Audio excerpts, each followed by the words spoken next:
I purchased this neck mount 2 months ago and I'm loving it. Let's take a look.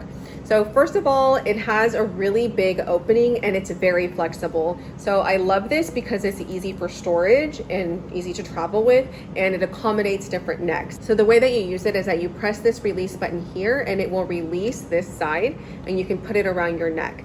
If you look at the back, you'll see that it has this nice cushioned area, and that's what goes on your chest. So if I put it on my neck, I just snap it shut, and here is the magnet. I'm recording right now with my iPhone 15 Pro Max, and this is the case for it. So here you can see the size comparison. I just snap it on. It has a solid magnet, and the resistance that it has here is really good. Like, it's not loose at all. You can go all the way down like this to keeping it like this, and you have different necks that you can mess with to get the angle that you need.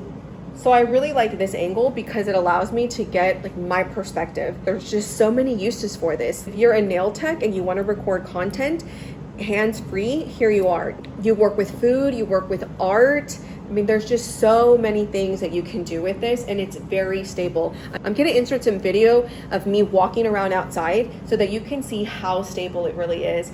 So if you've been looking for something like this, give this one a try. It's really durable, it's sturdy, and like I said, the best part about it is this level of resistance. So you're not gonna have to deal with it getting flimsy and losing the perfect angle that you find.